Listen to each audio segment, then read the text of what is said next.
mga kabayan, so first time po natin na mag voice over sa short video na ito. Share ko lamang po sa inyo ang aming video noong summer June 2020, panahon pa po ito ng pandemic. Sa panahong iyon ay pwede na magsama-sama ang magkakaibigan at magkakapamilya sa labas ng tahanan. At dinalaw po kami dito ng aking pamangkin, ng aking ama, ng aking kapatid, sister-in-law, at sama-sama kami na naglakad dito sa amin.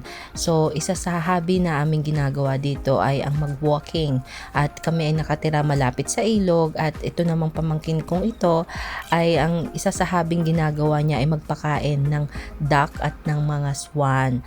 Ayan. So, sa ngayon, ayan, nakikita nyo na 3 lamang sila pero napakarami po nila.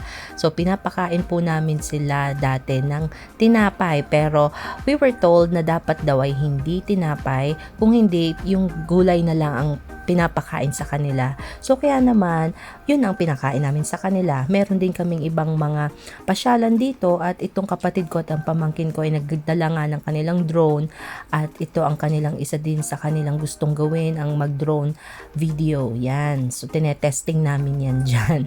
So nung araw na yon ay birthday ko nga pala. So syempre kapag may birthday, may mga bisita kami at marami din akong cake. O diba, hindi lang isa, hindi dalawa, kundi 3. O, di ba? Birthday na birthday. Ayan, ang mga chikiting ang siyang pinagloko ng aking birthday cakes.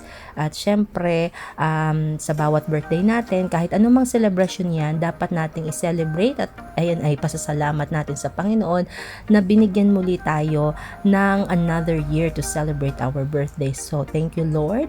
At ayan nga po, salamat sa inyong panonood and see you again sa next video. God bless. Bye!